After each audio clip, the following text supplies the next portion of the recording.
Hello, screenwriters, and welcome to Writing for Screens. Today's episode, I have thoughts, Technofeudalism, and me. I am Glenn Gers, the Chief Operating Everything here at Writing for Screens, a channel in which I have tried to take the skills, tools, insights that I had to figure out for myself in a 25-year career writing for TV and movies, trying to give those to those who are coming behind me as I leave the business, retiring and getting out. And I would like to try and share some of those things that I figured out for myself so that you won't have to figure them out. You can just try them out. Try them out, see if they work for you. There is no rule, there is no system, there is no right or wrong way to be an artist or to write a script. So all I can do is tell you things I found out. Maybe they work for you, maybe they don't. Every artist has to make their own path. Figure out what they want to do, what they're good at, what they can do, and how to do it that works for them. That's what this is all about. In order to do that, I have created this channel. Here's a screen grab of the main page. If you look down towards the bottom, there's all these colorful little boxes, which are playlists. If you scroll down, the first 3 playlists are Screenwriting Essentials, Screenwriting Tools, Skills, and Craft, and The Process, Being a Writer. Those 3 playlists altogether have about 50 10-minute videos. Each one is a lesson on a particular topic. How to organize a project, how to write dialogue, genre, thinking in scenes, whatever it is, it'll be the title and the thumbnail. Great big colorful letters so that you can just browse and try things out, see what you think. That is what is the heart of this channel. After that, I decided to do a little bit of live streaming. So every Wednesday at 1 p.m. Pacific Standard Time, I come on live to take on a topic. It's a different topic every week, and this week it is Technofeudalism. All right, let's see what's going on here. Hello, I'm going to do a couple of quick hellos. Hi, Tom Lewis. Hi, Skepular. Hi, V-Ac Friend. I'm not sure how to say that. Hi. Hello, Akari. Hello, Doreen. Good to see all of you.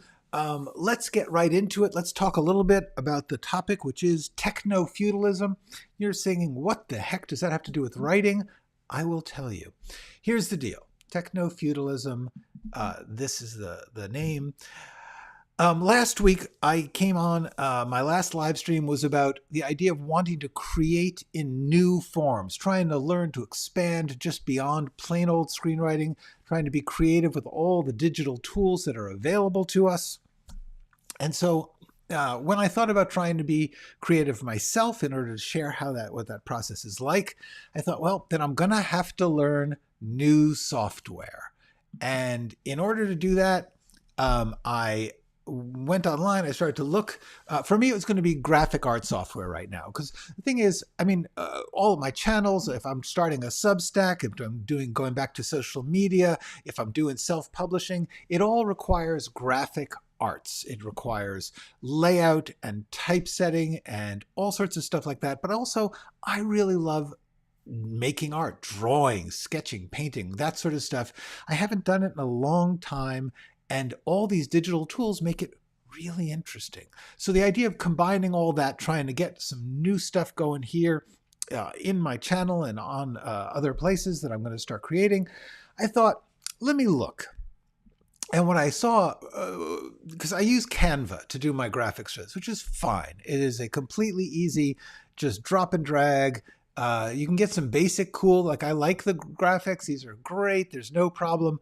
The problem is when you really want to do interesting, creative new work, or when you want to work with the font, because the thing is you can't like adjust the letter spacing, stuff like that. So it's just, I'd like something more sophisticated. Also something that maybe could combine my drawing with type and things like that. I felt kind of overwhelmed. I started to look at Adobe. I looked at Corel Draw, a bunch of different things. And because what I thought is, in order to learn it, I just got to start playing with it, get the feeling for it, which really, I do try and make these live streams somewhat useful. And so the biggest lesson that I can give you from that is you learn art by doing it. No matter how much, if you study for 10 years before you try an art form, music, drawing, writing, you're still going to be at absolute zero when you start until you start doing it, until you get the feel for it, until you start getting used to using it and seeing what comes out of you and what it comes out like. That is a key part of learning how to do any art. In fact, if you have to choose one thing to do when learning an art form, it's do it.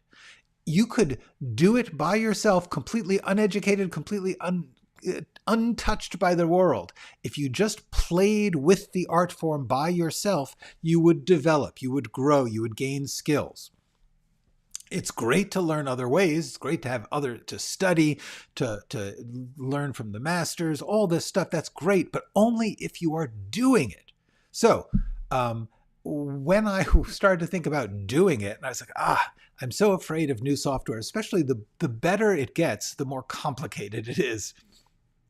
So learning something like the Adobe Illustrator, it's just a lot of buttons. There's a lot of forms. And of course, every single software calls things by slightly different names and gets very into technical jargon so that when you read a sentence of a manual, it just doesn't mean anything. So I thought, let me start to learn by doing it. And I did some research. And the first thing that came to me about this was a lot of these creative apps, most of them now, you basically subscribe to them. You rent them. You don't take a copy home and own that copy. You actually have to just go on their site and use their servers and work on them.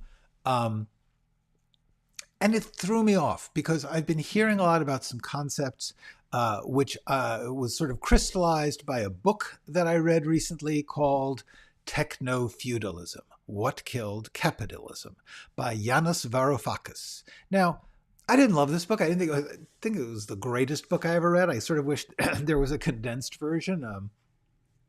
But the idea is really important.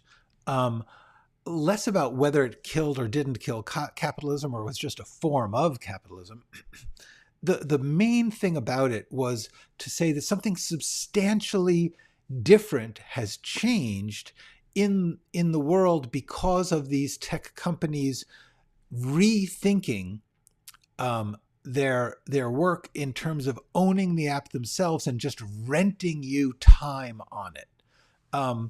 And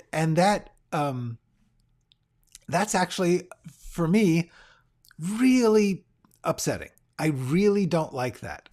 In fact, I'm troubled overall by the way that all of this truly amazing digital technology has also meant that you are literally at the mercy of the people. Like if you want to write a book and you had to hand write it, then you can.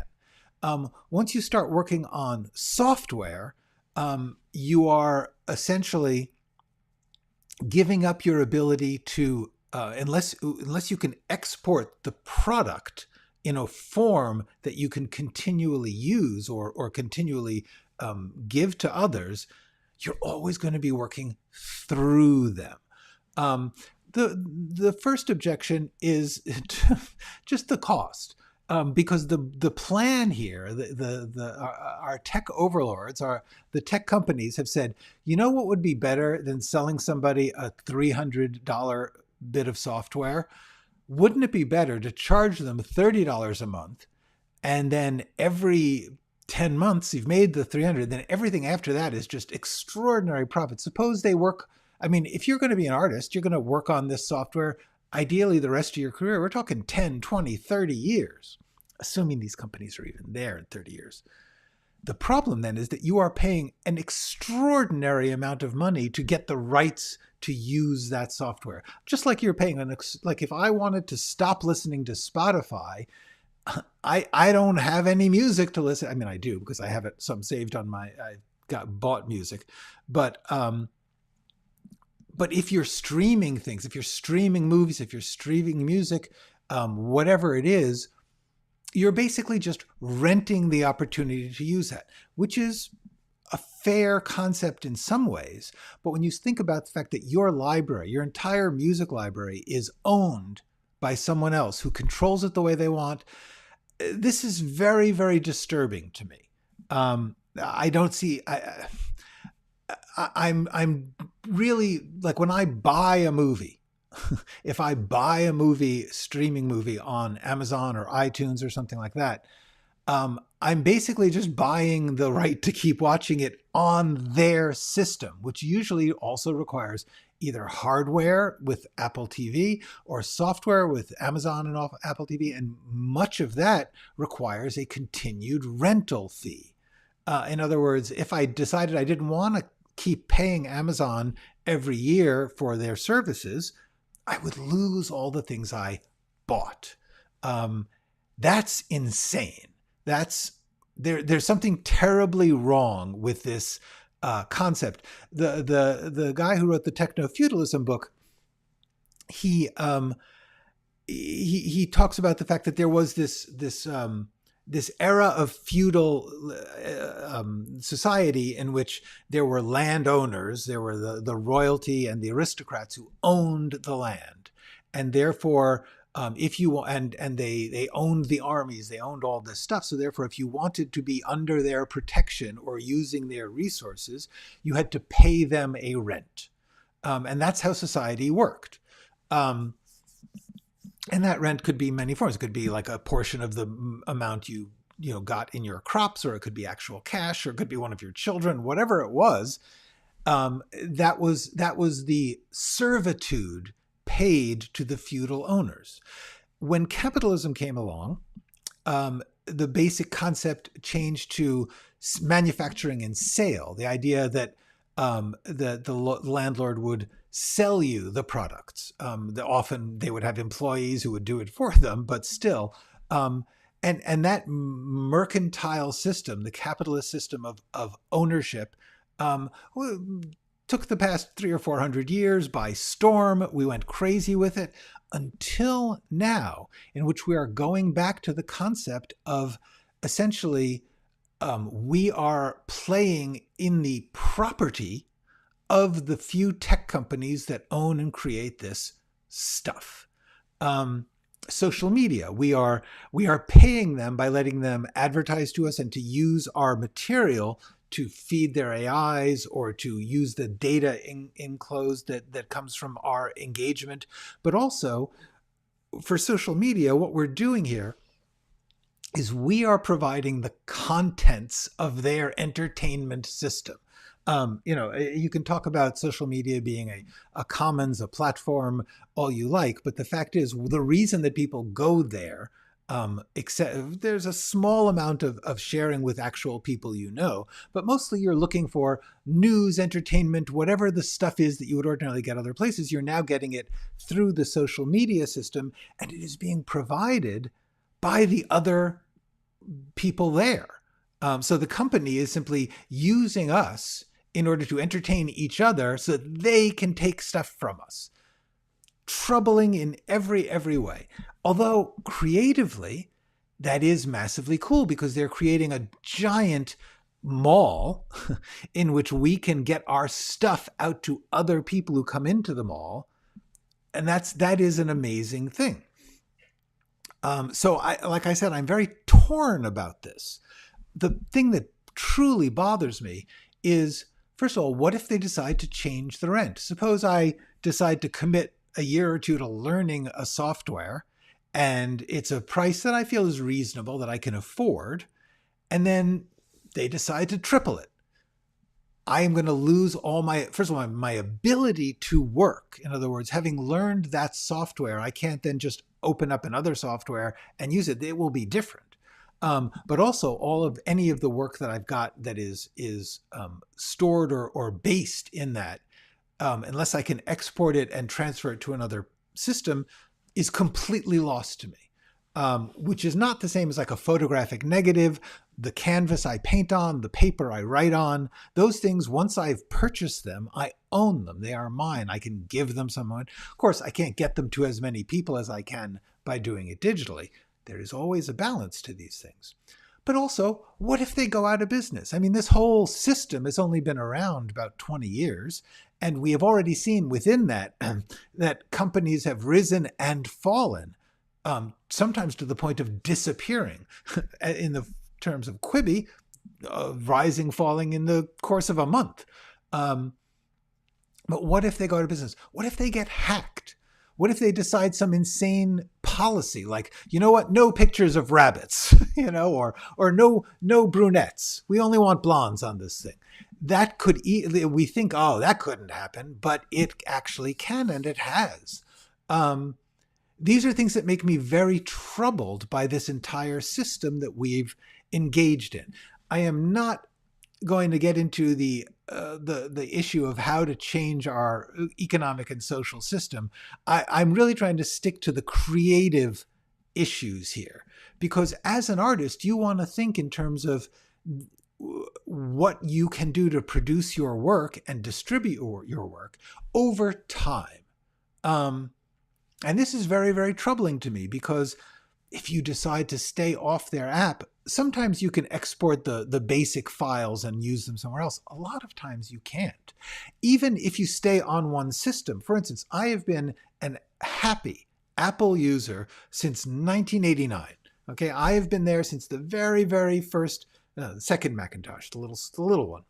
The first one with the mouse, I think. Anyway, the point is, I've been very, very happy using Apple. Most of the software is Apple or Apple based. But I remember they had a word processing software, and at a certain point they decided it was called Apple Works. There was like a series of, there was painting and drawing and all those things. It was a suite of software for you to be creating on Apple. And at a certain point they decided to rethink it. They came up with Pages. They came up with all these other things.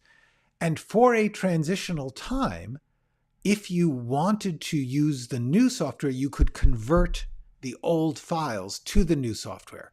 However, if you're someone like me, you are creating a lot of files and you are putting them in an envelope or a file, and you are setting them aside and saying, oh, I'll get back to that later.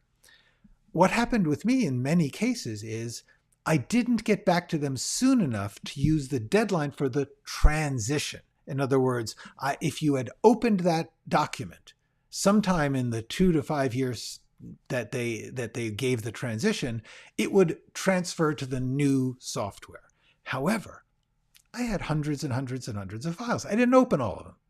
When I didn't open them, they became at a certain point unavailable to anybody, to computers. I can't open my own files for anything that was created before a certain year on my Apple system unless I happen to open it up in that transition time, which means that I now have a stack of and in some cases like complete scripts or novels that I can't open.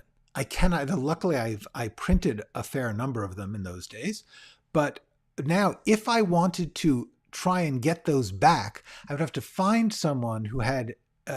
Usually it's somebody who has the old system installed on an old computer so that they can open it and then transfer it for you. But other than that, those things are lost forever. Furthermore, technologies like VHS, if you had home movies that you had created on VHS and you did not transfer them, at a certain point, they stopped making VHS machines. This is within my lifetime. I mean, it's one thing to say, okay, Old English language over the course of a couple hundred years became fairly unreadable. Yes, absolutely. But we're talking about since the 1980s, technologies have risen and gone away. And so therefore, why would we think in this digital era when things are happening even faster than that they're not going to rise and go away very, very easily and quickly? So that's a true concern of mine when I look at this. In publishing, if I publish my Writing for Screens book on an ebook, and then at a certain point, for whatever reason, I've heard about people who got deplatformed by their e-publishing system, and it could be by mistake. It could be that you were reported by someone malicious as breaking some rule, and they will just automatically flag you and bump you off the servers. This is all very, very disturbing to me if I'm going to put my work into a form. So the thing I talked about last week about how exciting the new forms are, they are, but how disturbing it is that I don't feel very safe about using them. I am gambling. I am trusting corporations, which I truly no longer trust. I mean, I love Apple, but I don't, it could go away. And it does disturb me a great deal. So right before I was like, oh, I'm going to commit to this or that software. And yes, absolutely. I know there are software you can buy and download, and there are some open source that you can theoretically keep using. The problem with most of those is they require even more technical skill than I've got. That the one thing about all the big companies is that they work very hard to make it user friendly. And if I don't want to spend all the extra time to learn the technical elements of saving files, of all this stuff that you need to learn in order to create on a software, I'm a little intimidated by that, and it's just clunky. And my goal with all this is to be creative. So if I'm going to spend all my time working with clunky forms of software, which I have to learn an elevated amount of technological stuff, which by the way will change, that doesn't seem like a preference to me. And we're not even just talking about the arts. There was an article in the New York Times this week about the sports and the fact that sports, which were for 100 years or so broadcast on publicly available networks. In other words, if you could buy the TV set or find a TV set and tune in, you could watch the game, whatever game it was. But since the streaming era, the fact is games have gone to specific platforms. Like if you care about the New Jersey team or the Denver team, you need to be able to purchase the subscription to a service that has those, and they keep selling them to each other.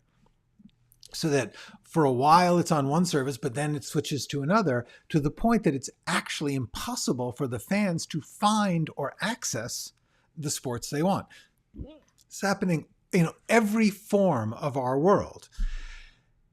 So avoiding the larger public policy questions, although I do like to stir them up a little and ask you at least to think about them. And the question of, should things be essentially treated as a public utility, a public service, which would therefore be guaranteed or protected by what authorities we have left that are reliable? I think so. I think that if you're going to say, I'm just a platform, I'm just a public square, then you sort of take on a different responsibility. But for me, the question became, what is the alternative if I don't want to use, if I don't want to be a techno serf, a techno, a servant of the technological landowners? And the answer is I don't have a good alternative. And I'm hoping that in time they build such things. I don't know that'll happen in the time that I can use it. So that brings me to the more serious question of, what am I going to do? And what am I going to share with you as my solution to a certain extent? Obviously, continue fighting the good fight of raising the issue, and possibly even some activism of some kind towards removing the corporate technofeudalism that we have so gleefully run into. And I do like it. I do like the toys that we've got. But I think that the key for me is going to have to be work within my reality, which is, I'm not going to discover a new software. I'm not going to build it myself. If I want to use these tools, I'm going to have to play in their property. And I don't see any way around that. Do I have to rent or buy?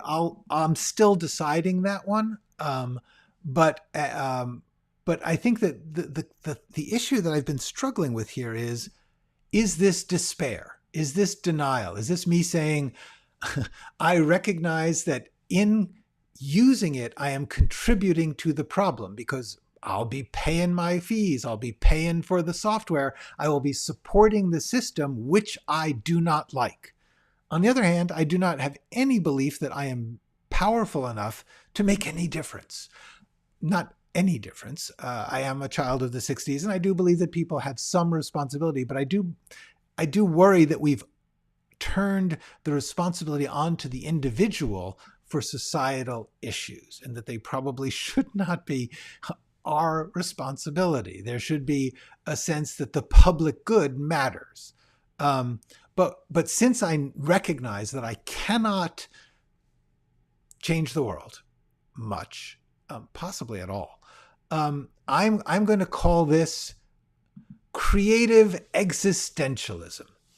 I am going to be, what I'm saying is, I am recognizing that I am mortal, that I am finite, that I am going to be, I'm relatively powerless. And within that, I need to make the best of the life, the moment I have. But I did want to raise it.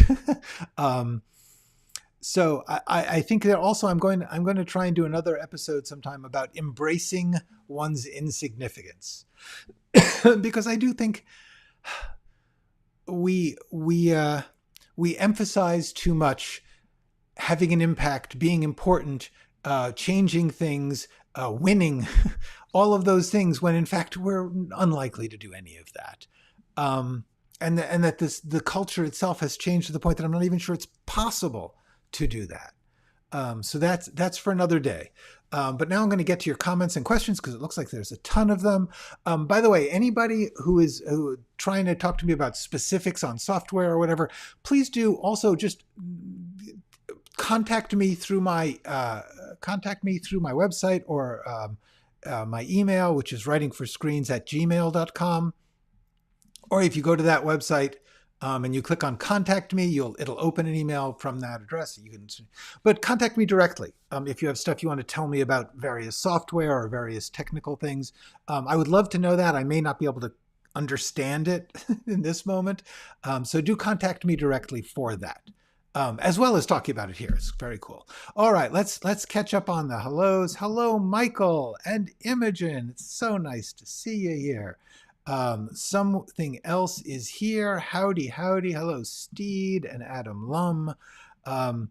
Burgundy says you can check out open source alternatives for Repton. I can, except I'm not that good with this stuff. like when I was learning to YouTube, there was various open source material to learn how to download clips. In order to, because one of the reasons I don't do clips is simply I'm not technologically capable of collecting clips. It's just a set of software steps that I just didn't have the bandwidth to learn. So I'm a little afraid of the open source stuff, but tell me more about it if you know.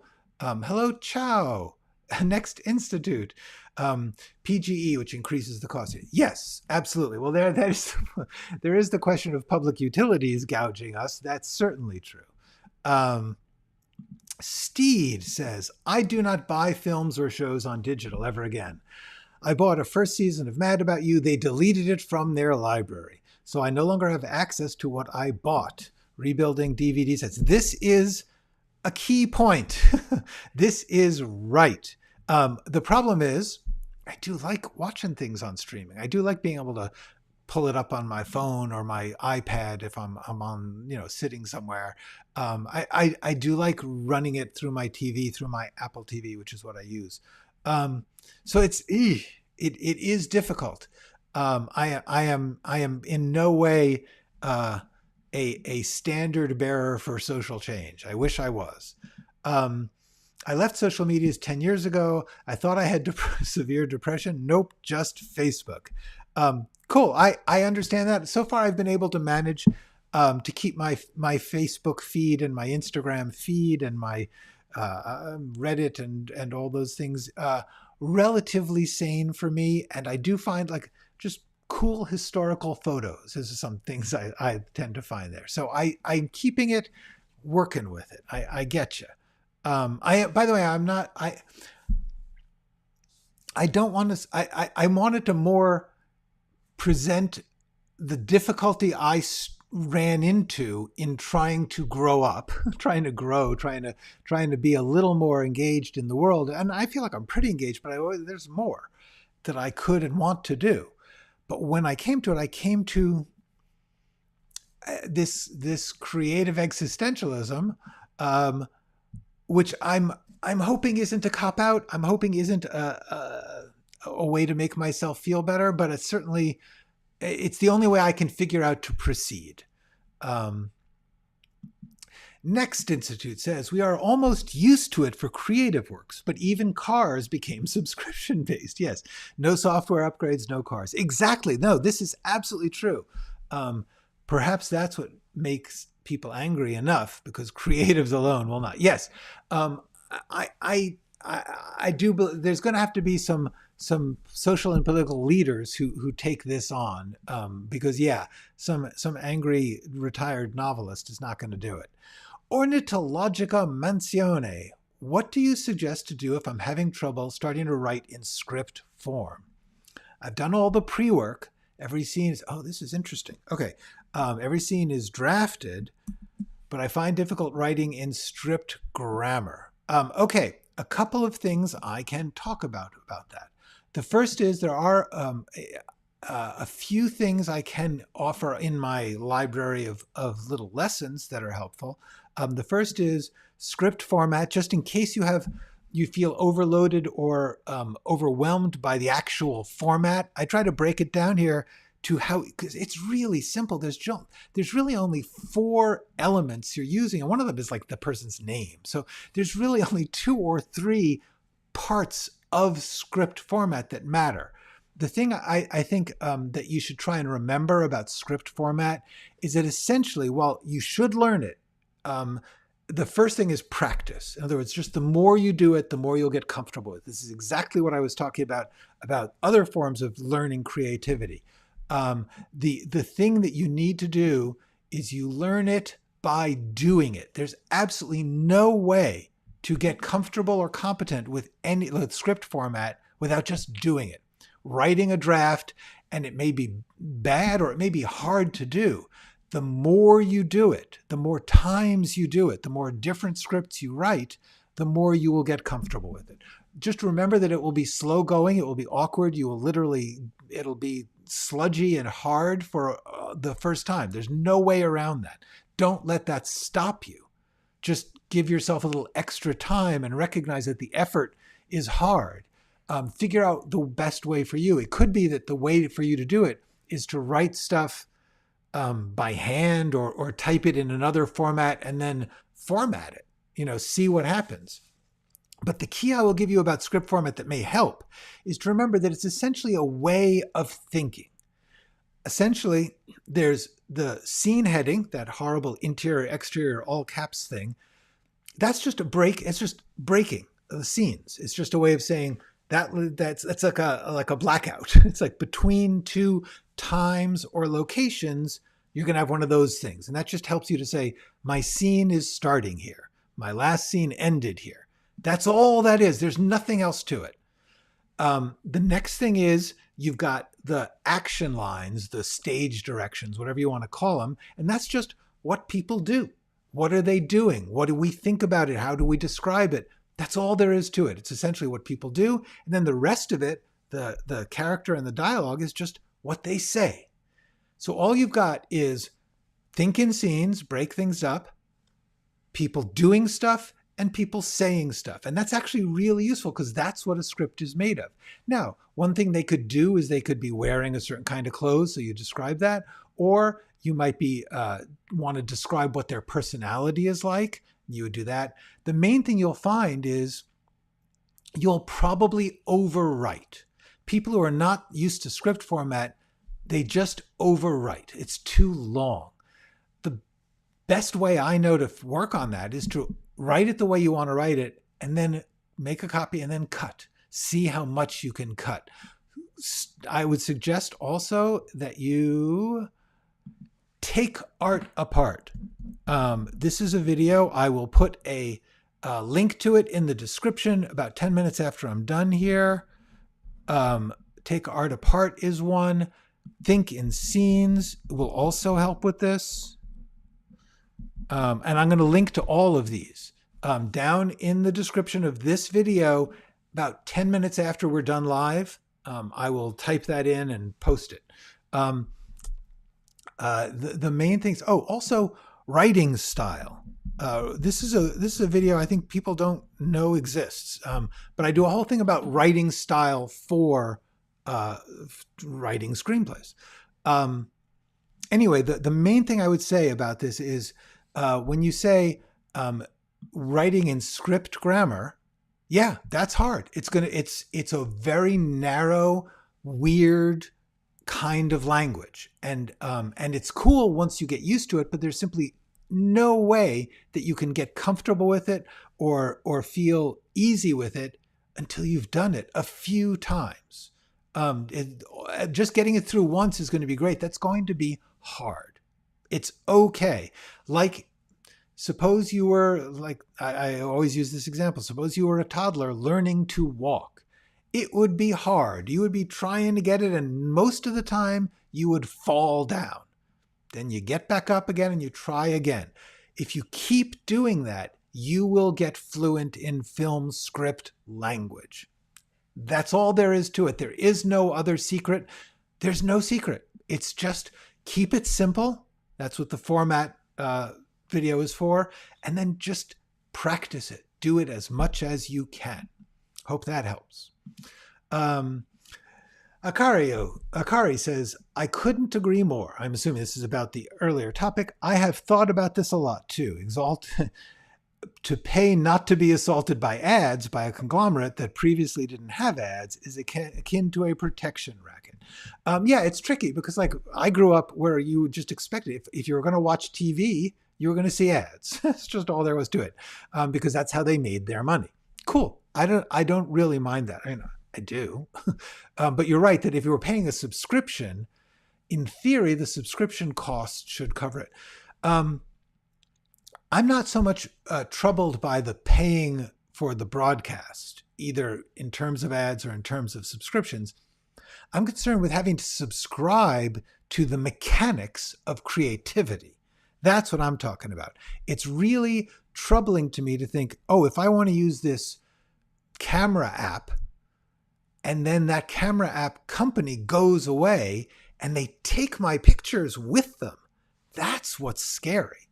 Or they take my, like, what if I really, really learn to get good with Adobe Illustrator and I learn how to be creative with it, and then Adobe Illustrator becomes incredibly expensive or simply not available? That trouble. It'd be like saying I learned how to type on a typewriter, and then not only did they stop making typewriters, they came and took my typewriter away. That's what I'm troubled by. That's where I'm wrestling. Hello, Pelicans. Steed says very much just about formatting. Just get it on the page any way you can. You can always have someone help you turn it into script form. Just get it on the page.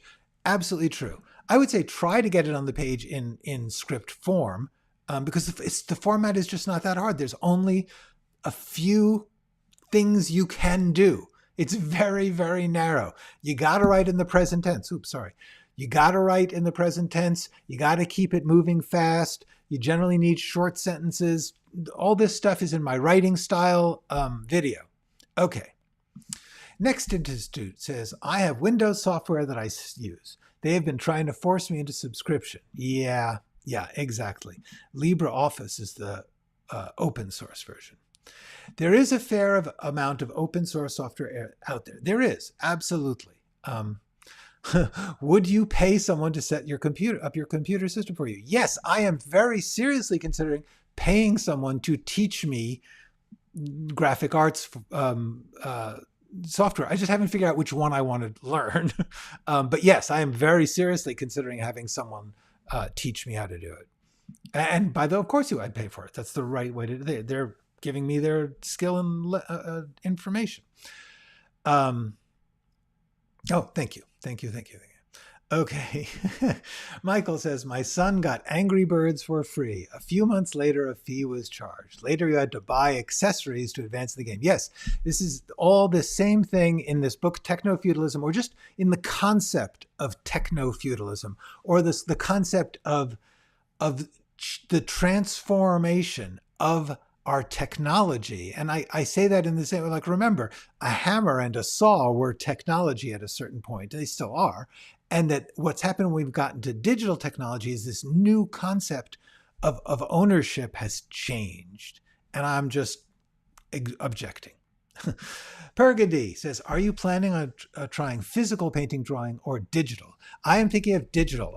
When I was a kid, I grew up using pens and paints, and I loved it. And then I stopped when I was around 22 because I decided I just couldn't do as many arts as I wanted to. It's just, I was spreading myself too thin, but I've always missed it. And now, yes, digital. I've got an iPad, and I would love to just start learning how to draw with it. I would also love to know, like, the things that, like, learning how to take a photograph, like a historical photograph, and then use it to use as a base for your creative work, your drawing or your graphic arts work. Transforming it enough that you are not stealing. I don't know. I'm interested in creative play with this stuff, as well as the how do I make a logo for myself? Open source is quite user friendly. It's owned by no one. It's only about fees. Interesting. This may just be different people have different skill sets. Learning technology is not one that I like. When I get it, I'm fine. But it'll take me like a year of using it to get comfortable. Steed says, there are costs for being outside the system. When I got off social media, I lost a lot of friends who just didn't know how to maintain friendships without social media updates. Exactly. This is the question. It is a trade-off. I am not willing to go pure, like I'm only writing on a typewriter and drawing with my pen that I dip into ink, although I love those things. But I don't feel like it's worth it with my limited lifespan and limited abilities. Hello, Lake Filter. Read digital versions of things. I am rebuilding my DVD collection and doing digital rips of these on Make MKV. Digital versions, so I don't have to go get the DVDs. Yes, absolutely. There are times when I get into this. I want to do too many things. It's my problem. But in order to do that, I do like having the apps. I like having the apps make it easy. I like if Letterboxd will keep my reviews in one place, and I like if I can take the photos and then run them through Hipstamatic, and I don't have to learn how to use a darkroom. It's cool. I like it. I'm not going to set up a darkroom. I know it myself. Adam Lum says, if art problems have art solutions, then publishing business models have publishing solutions. Agree with the general reflections on techno-feudalism, but consider, so long as you own your IP, be ready to make and format shift during production and again during distribution. Just keep back. Yes, this is the thing. This is absolutely true, Adam Lum. The problem is, I only have a limited ability to learn those skills. Like I said, just even keeping up with the digital formats for the movies I made digitally, or the videos I'm making digitally, is troubling to me because there's only so much technological know-how I can keep up with. And even if I just choose one thing like filmmaking, I'm going to have a hard time learning Scrivener or Substack or Canva or anything else. I just don't have personally the ability. And that is the tricky trap of our current technology, is they are making things user-friendly for amateurs. That is a creative boon. It is exciting, but the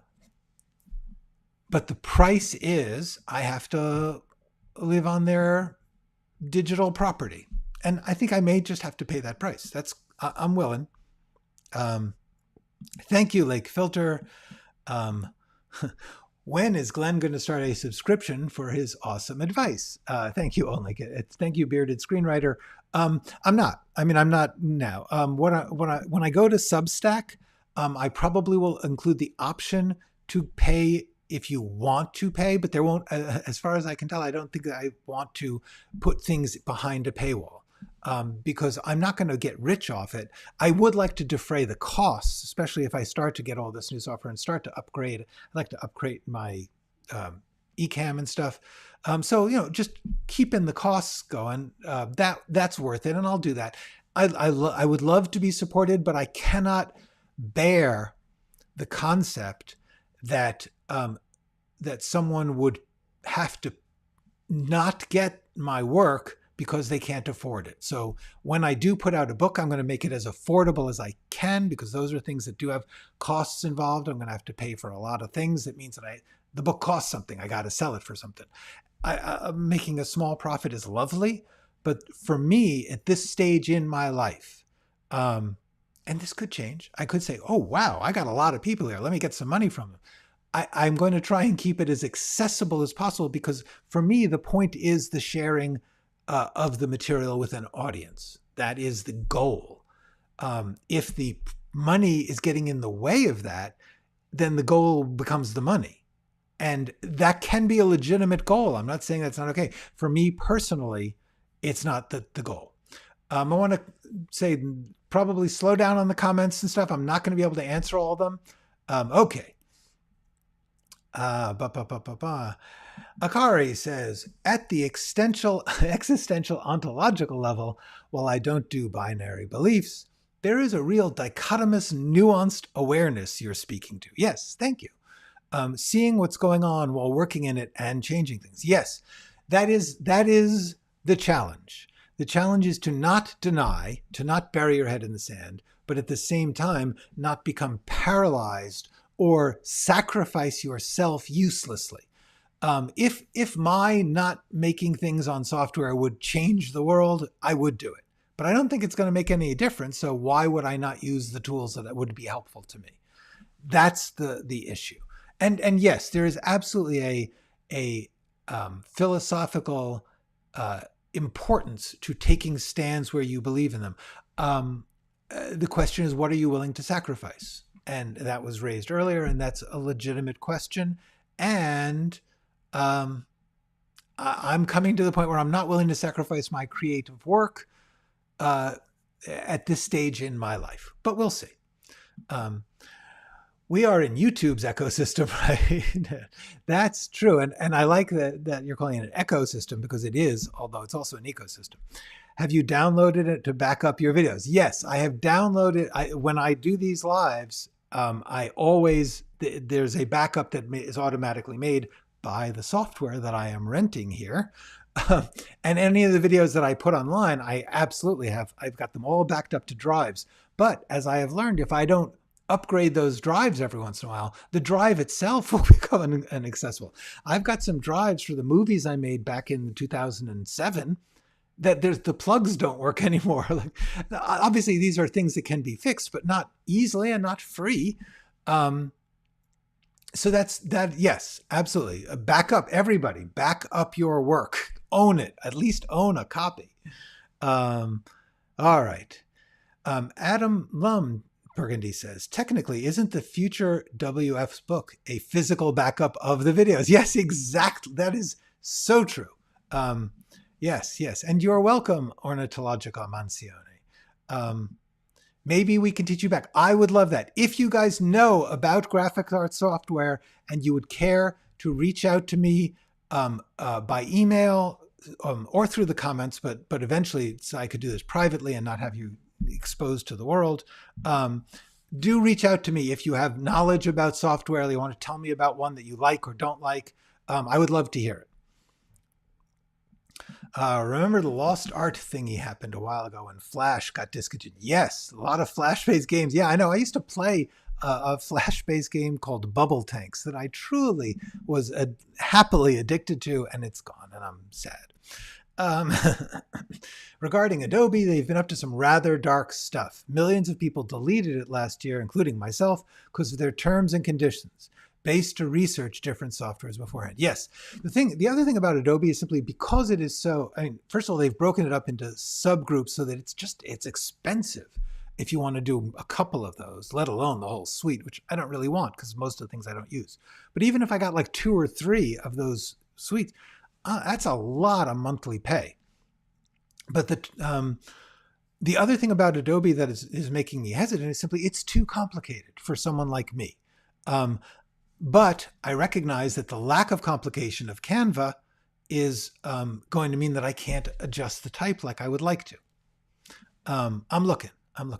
Yes, Procreate. I know a lot of digital artists use Procreate. Procreate is high on my list. I just discovered it yesterday, and I am probably going to get it very soon. Procreate looks cool and fun. The thing I'm probably going to want to do most is some form of drawing and painting, and like it's for a personal satisfaction. So yes, Procreate. Thank you so much. Adam Lum says the WFS book is also Glenn's video IP in another form. Yes. He meant, can I literally back up the videos? And absolutely, yes. Absolutely, I am doing it.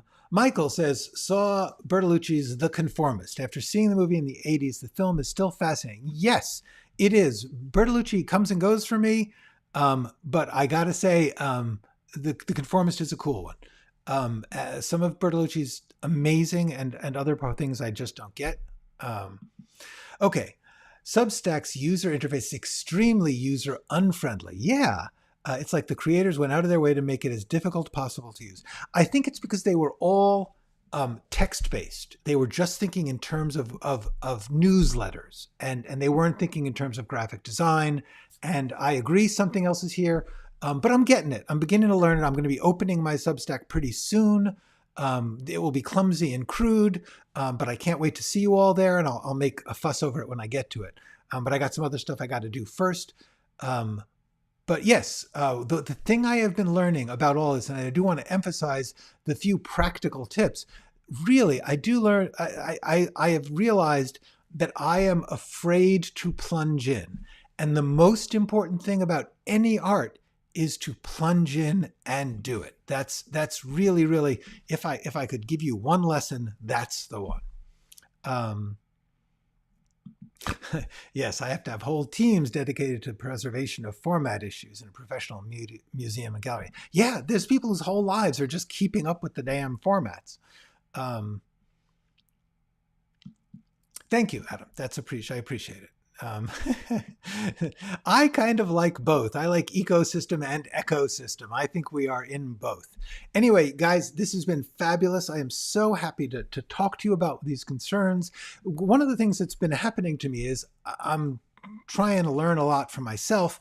And that means that when it comes to the time I have during the week to prepare a live stream, a lot of times I'm just like, I'd better talk about what I'm doing. Because I don't have time to do a separate lesson on something. So what I'm trying to do is get more into the sharing, more into the, hey, I'm working on this too. These are my thoughts today. Let's keep an open dialogue. That's why I also want to move more into Substack. From what I can tell, that's a better place to do that. Anyway, this has been fun. Thank you. Really appreciate all of your thoughts. As I said, if there are people who have knowledge of graphic art software, because one of the things I'm going to be doing is trying to, like, I want to change the graphic look of writing for screens. I'm changing the content a little, and I want to change the look, and I'd rather get better at that. I'd rather have more creative fun. Okay, and so good. Thank you. A lot of people saying thank you. With Medium/Substack, I found it's best to format in Medium first, then you copy and paste into Substack if you use those. Thank you. That's interesting. Thank you, Jens. Thank you. Thank you, Skepular. It's been great to see all of you. And I am going to go, and I'm going to put those links in for Ornithologica and anyone else who's interested in about working with the screenplay format, which is awkward and difficult. I agree. But if you keep doing it, just keep doing it, I promise you'll get better at it. Okay. Thank you. Thank you. Thank you. Oh, thank you, Lake Filter and Burgundy. And next, they say just say which software you need open source in. Thank you. Thank you. And thank you, Anju. Thank you. I appreciate the shirt. The shirt reassurance every week is great. Thank you. Hey, go write something.